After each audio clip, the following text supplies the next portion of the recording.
Hey friends, I'm here with Dr. Nathan and we are going to talk all about viruses.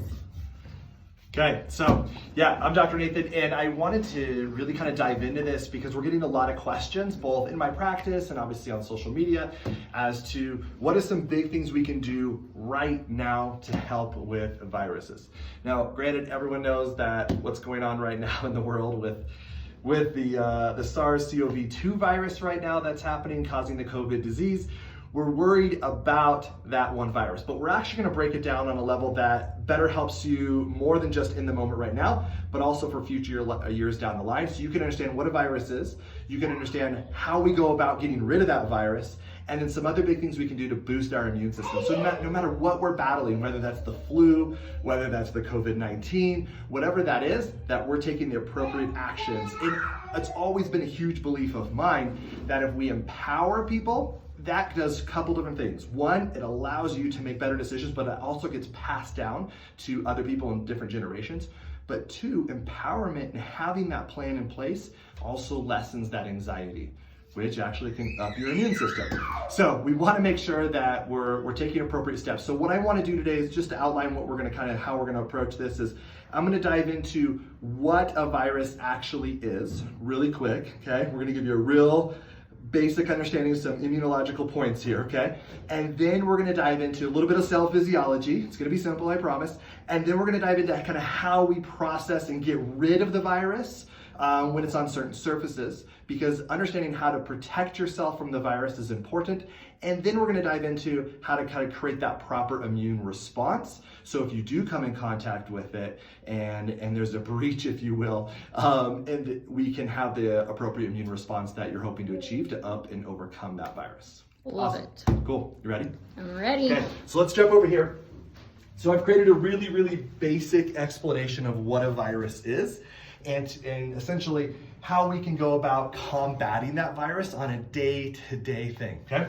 So let's talk about what a virus is and what it is not. A virus is not like a bacteria in the fact that it's not a living organism at all. So not something that an antibiotic would kick. Yeah, you got it. Antibiotics are not going to touch a virus at all, not in the slightest. Okay, and what it is, I mean, and a bacteria is living. So when I talk about, I shouldn't use the word like we're going to kill a virus because something has to be living in order to kill it. I kind of like to use the words like dismantle, get rid of, things like that, because that's really what we're doing when we're going after a virus. So let's talk about what a virus is. A virus is a protein or a piece of DNA or RNA. And think of it like a really bad piece of DNA and RNA, okay? It's angry and it's upset and it wants to go and it wants everyone else on their side, kind of like, trouble loves company, right? It's kind of like that. It wants everyone else to be angry too, okay? But the virus actually is really, in itself, is really unstable and really fragile. So it needs a buddy. It needs a little protector, a bouncer around it to help it get in and to get those other cells. So what we have is we have this super angry virus in here, okay? And it creates, or it allows to, it has a, what we call a lipid bilayer, or a fat layer, okay, around it. And this fat layer, that's its buddy, and its buddy's gonna protect it, and it's gonna also help it get into other cells, all right? It helps it kind of transform and allow to access the other cells. But most importantly, what you need to understand is this is what you're actually hoping to dismantle and to get rid of is this bilayer here, this fat. Because the second you get rid of the fat is the second you can get access to the virus and take it out. Gotcha. Okay? All right, so let's talk about what happens here. Very simple. Virus, we've got the fat around it, that's this blue line through here. We've got all these other little happy cells. This virus comes in and attacks these happy cells through here. Now, there's certain cells we want to pay close attention to, and those are our ocular, nasal, and buccal cells. That's because those are what are most prone to having the virus attack them. Ocular is our eye cells right through here. Nasal passageway, and buccal is in the mouth through here. Those are the cells that are easily contracting the virus. So when we talk about wearing masks over the mouth and nose, we really also should be talking about wearing these glasses as well because it comes in contact. So think of this when you're out in the public, when your eye itches, when your nose itches. This is why they're telling you to stay away from the face because this is the most easy access point to those cells that we have is actually through the face. The virus won't make its way through healthy skin. If you've got healthy skin, no open sores, stuff like that, it's not just gonna make its way through it at all. okay? So it needs an access point, and it uses those cells to do so. So now those little happy cells are now attacked by this virus cell, but through that fat layer, it allows access to it, and then it creates the fat layer even more and more around these other cells. And so it makes all these big, angry viruses. So it replicates. That's what it does. It mutates and replicates hundreds and millions of times over, and it does it very fast and rapidly. That's where you're getting the illnesses and the sicknesses from, because it just happens so fast. It takes over. And other cells, or other viruses are more virulent, and the fact that they maybe create that process to happen faster and faster. And the one we're working with now, which is the CoV or the SARS-CoV-2 virus, it does that very, very fast, and it creates that COVID-19 disease. Okay. But let's talk about this. So let's say you happen to come in contact with this, you're out, you have to go to the grocery store, and you've touched those, let's say you've touched the cart handles, okay? And you didn't have gloves on. What are some big things you can do to make sure you're helping your kids and your family up and overcome that, right? So everyone wants to know. So the cool thing is, all we're trying to do is get rid of this fat layer at the moment, because the second we do that, this virus cannot survive by itself. Once it doesn't have its awesome fat big bouncer friend to protect it, it dies really fast. I shouldn't use the word die because it's not really alive, but it dismantles really fast. It can't keep going on, okay? So what are some big things we can do?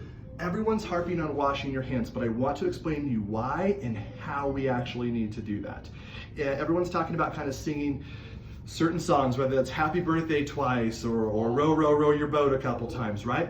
It's not, the time matters that you're spending there, but picture this, you've got your kiddo at home and they're just kind of singing Happy Birthday and they're just washing their hands like this, and they do it twice and they rinse them off.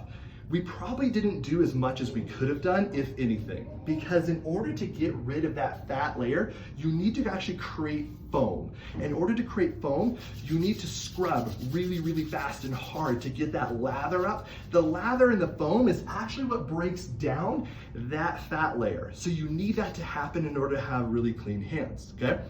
Another thing you want to do is when you're rinsing off, you don't want to rinse off to where it would get trapped underneath your fingernails, okay? So you want to make sure, if you even have those like fingernail brushes, those would be fantastic to start using at home.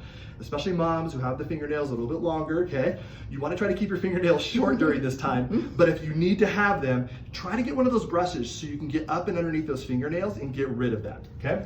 The other thing is what heat actually gets rid of this. So heat allows fat to disintegrate, right? So we need to wash at the bare minimum of 77 degrees in that water, because that will actually dismantle, again, that fat layer. It'll melt and it will make that virus just dissipate. It's not super hot. It's not super hot. Yeah, you don't. Now, 77 is the bare minimum, okay? Of course, the hotter you use, the quicker it will dismantle, just like anything else. Like if you're trying to, cook and reduce that oil or reduce that fat down to an oil, the hotter it is, the easier it's gonna be. But yeah, you don't need to be burning your hands, okay? But if you're gonna be quick and fast and you need to get rid of it fast, you might wanna up that temperature a little bit. Okay. Don't burn yourself. Dr. Nathan didn't say to use 100-degree water and burn yourself, okay? Okay, so also, but just temperature-wise outside, right? 77 degrees, things like that. We were hoping for that hotter weather because that will actually help the transmittability of this go down, okay? Alcohol needs to be at 65% alcohol. Now, some people are starting to like buy up like vodka and things like that in hopes to use this to clean their house with. It actually won't work. It needs to be at 65% alcohol in order to get rid of that lipid bilayer here, okay? And so that, even like Everclear is like a 45, I think, % alcohol, okay? So your highest level alcohol that's like spirits or hard alcohol is not gonna be at that 65%. It's not gonna really do you that much.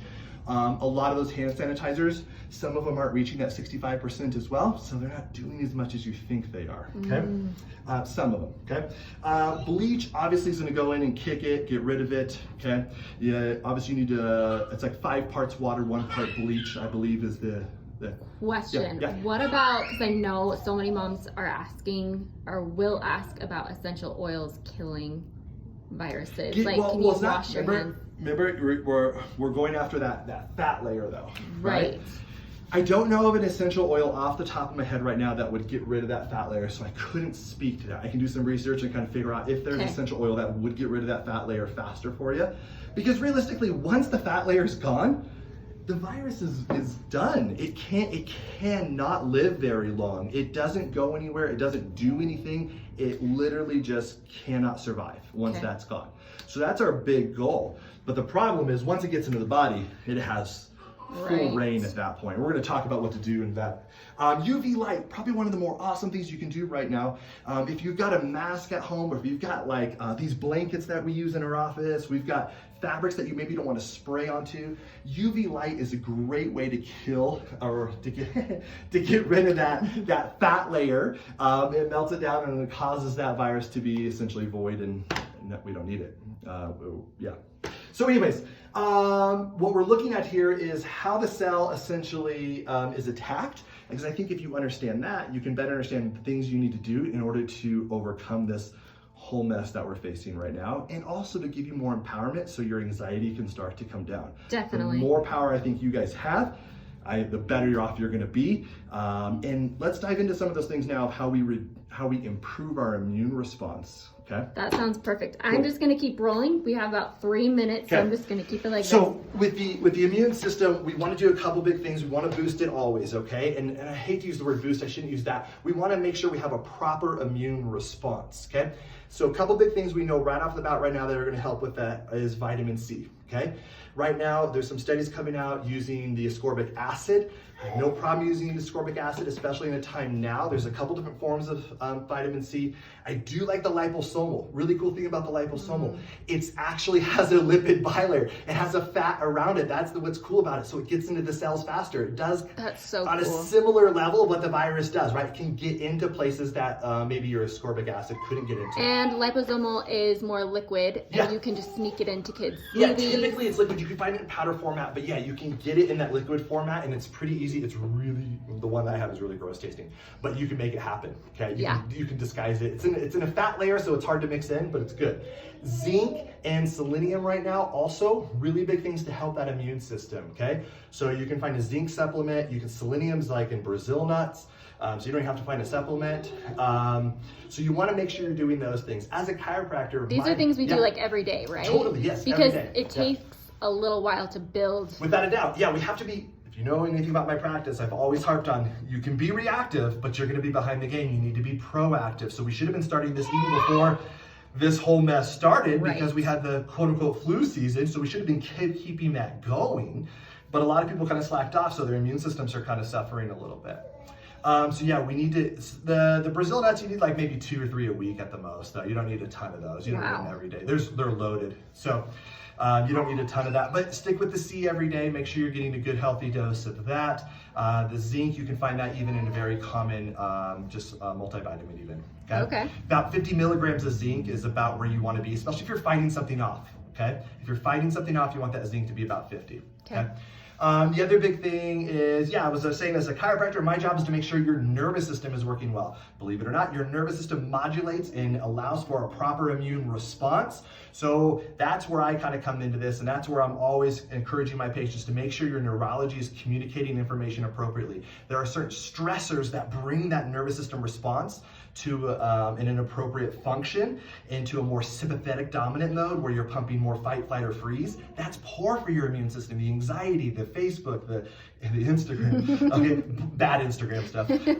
That's going to create more anxiety. So bring that down. Get better sleep. If you're at home with your kiddos, make sure you're taking advantage of the opportunity to create a non-anxious environment for them. So anyways, if you have questions, whatever you got, shoot my way. I'd love to answer them for you. I'm sure Angela can point you in my direction as well. But hopefully you've taken some stuff away from this. You're more empowered with this, and you allow for your family to be more happy and healthy. Awesome. Thank you so much, Dr. Nathan. Yeah.